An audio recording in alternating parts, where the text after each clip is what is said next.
Okay, what's up, folks? Today is Sunday, March 26th, 2017. Rich Van Tassel with the weekly NBA report.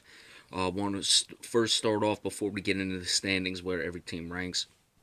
Obviously, the big news this week was the 70 points by Devin Booker against the Boston Celtics. As a Celtics fan, I watched it, I saw it. Certainly impressive for Devin Booker, don't get me wrong, but in this case, Earl Watson was clearly trying to get him the 70 points. You had, them fouling intentionally down the stretch. I don't think the Celtics should really feel too bad about the situation when you look at it. He scored 70 and the team only scored 120.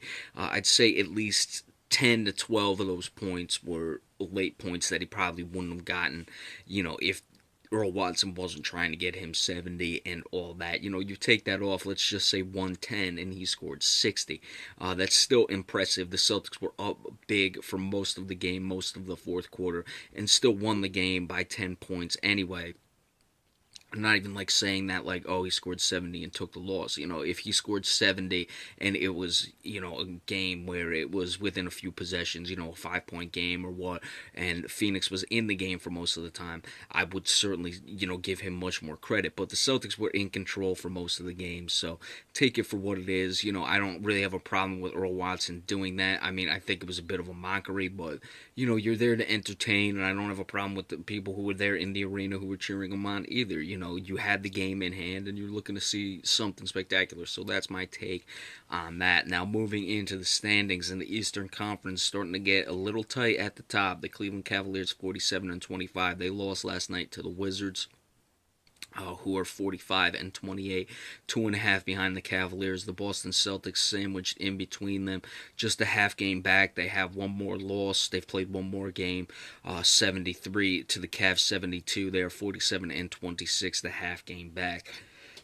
Toronto really starting to come on, 44 and 29. They won 5 straight, 7 and 3 in their last 10. They still have the best differential in the Eastern Conference at plus 4.1. What's going to be interesting with Toronto is when Kyle Lowry comes back. You have DeMar DeRozan, who is on a tear of late. He's playing very well. They beat the Mavericks last night. We'll get into the Mavericks later on. That may have ended their playoff chances, but that's what you're going to get at this point in the season. Teams that are on the cusp, or even teams like the Mavericks who are just barely hanging on. Anytime they lose games down the stretch, you're going to see a lot of teams get eliminated in the process. DeMar DeRozan over 27 points this year. He's scoring at will. He dropped a lot of points the other night. I'm trying to bring up who it was against. But what's going to be noted with the Toronto Raptors is when Kyle Lowry comes back, you have DeMar DeRozan who's picking up a lot of the slack. Now, I'm not saying those two can't play well together.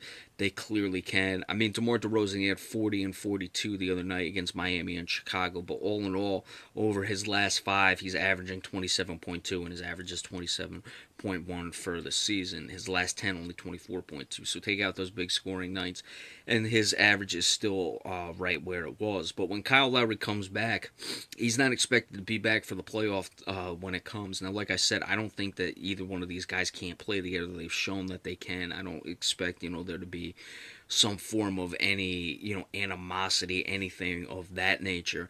But you have DeMar DeRozan, who's clearly been carrying that team in the meantime, while they're trying to bring or when they try to bring Kyle Lowry back, when he gets in the fold, it probably won't be until playoff time. So keep an eye on that. That's something that is going to be interesting moving forward. Atlanta is really starting to plummet. They are now tied 5 and 6 with the Milwaukee Bucks, who are surging. Atlanta has lost 6 straight. Milwaukee's won 3 straight and are 8 and 2 in their last 10. The Bucks really coming on. Give them a ton of credit for the way they've playing. Of course, Giannis Antetokounmpo is coming along, but a team with a lot of young talent on them. You have Antetokounmpo, who's putting up big numbers, but I think what needs to be noted is how well Jabari Parker is playing this year. Jabari Parker, there were a lot of teams when he came out with Andrew Wiggins, a lot of the talk was, tanking for Jabari Parker, as Jalen Rose said it, getting sorry for Jabari. A guy who's still only 22. He had the injuries, but he's putting up over 20 points per game this season, over 6 rebounds per game. I'd like to see his assists be a little higher than what they are. He's only averaging 2.8. He came into the league as a guy, even though at 6'8", you still look at him as more of a power or as more of a point guard and a small forward, power forward's body. Of course, you have another one of those guys in Giannis Antetokounmpo, who's playing very well this season. As we noted, he's putting up a lot of big numbers too.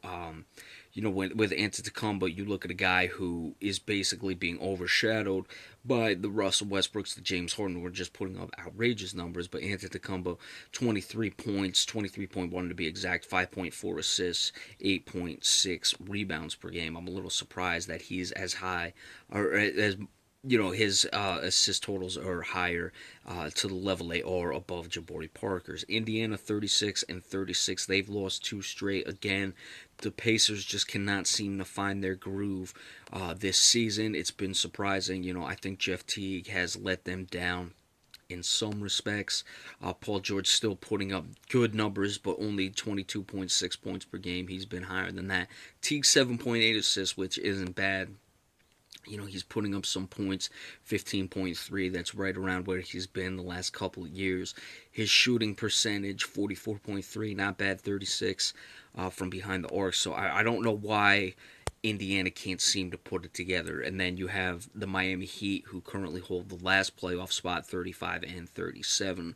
Of course, they are, what is it now, 24-7 over the last 31, so very impressive there. Chicago, I don't know how they're still somehow in it. They're only a game and a half back at 34-39. They've had their issues. We did the report when Dwayne Wade was hurt as well. Fred Hoiberg, I don't know if he's lost the locker room. Let's see what that team has left moving forward. The Pistons, 34-39, same record. Charlotte, trying to make their last stand. They won a few games. They lost the other night to the Cleveland Cavaliers. They're 32-40. Again, they're still in the plus at plus 7/10 of a point. They were 6-1 at one point, so they're 26-39 over a 55, or that's what, 65 game stretch. I mean, I don't know what happened to them. The bottom, clearly the rails just came off at one point. I don't know if they'll be able to turn around. They're 3 games out. They really need to make a serious push. But you have a team like Indiana. I would see them coming back than Miami, because Miami's trending up to Indiana trending down. Philadelphia, 27-45. They've been fairly respectable this season. You got to give Brett Brown a lot of credit, considering what the organization has put forth, what they've been, just the manner in which they've been moving. 27-45, I'm not going to say, oh, it's great, but you look at how bad they've been. They have a chance to avoid 50 losses. Let's see if they can do that. The Knicks, 27-46, losers of 5 straight. They lost last night to the San Antonio Spurs. Who knows what to talk about the Knicks. Very bad on the road, 11-28. Just bad all the way around. But they were 14-10 at one point. They're 13-36 over their last 49. Just terrible in that regard. Orlando, a team that's been surprisingly bad this year. I expect that team to move up.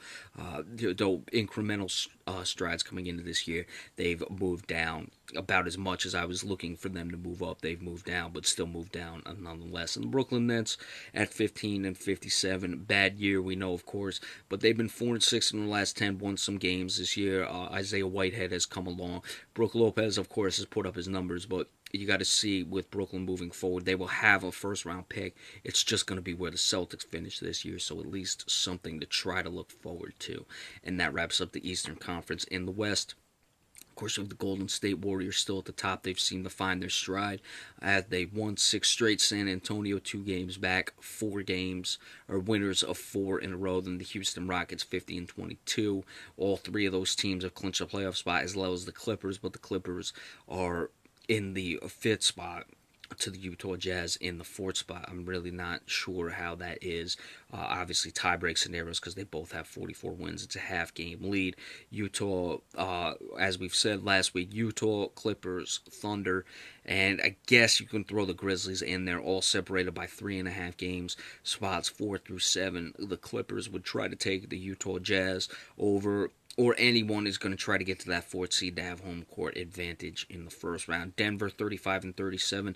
They've won 2 straight. They hit a bit of a lull in there, but Denver, got to give them credit for what they've done this year. They haven't folded at all, and they've held teams at bay, and they've basically been holding firm in that 8th spot for a majority of the second half of this season. Portland 34 and 38. They've won 2 straight.